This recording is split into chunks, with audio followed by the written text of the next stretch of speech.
All right, so tell me your name and your history with energy issues. My name is Leon Jacobs, and I am an attorney. But my most direct history with energy is I served on the Florida Public Service Commission as a regulator for 4 years, in 1998 to 2002. I worked at the national level as a chair of the Consumer Committee of the National Association of Regulatory Utility Commissioners. I worked on Y2K for planning for utilities. I did uh, the gas crises as well as some other important national issues.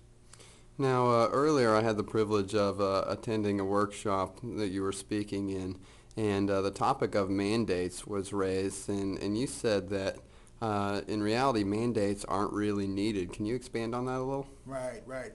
I don't want to say that they're not totally unneeded, but what my point really is that they are important business reasons why utilities ought to be engaging in sustainable energy resources. They have legitimate reasons why they ought to be doing it. And so to say that they only have to be forced to do it, I think is a misnomer. I think that we should look at those reasons. We should hold them accountable to those legitimate reasons why they ought to be doing energy efficiency, renewable energy, distributed generation, and other measures such as that.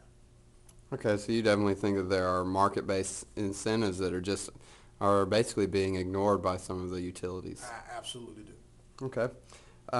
So now, even with knowing that, we see a lot of energy providers that either aren't acknowledging that or they're unaware of that. How are they justifying these new plants that are coming forward, and why are they doing that?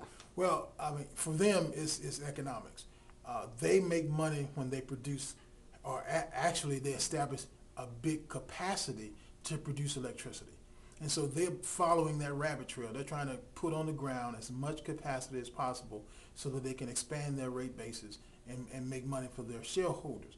Whether or not we're getting the best bang for the buck when they build these supply side resources is up to question. So they focus so specifically on building new supply resources that we haven't had an intelligent discussion about alternatives, about demand side resources, about renewable energy, about distributed generation. And what I'm essentially saying is that part of the discussion has to be elevated. We got to begin to understand much more clearly how it plays into the whole picture.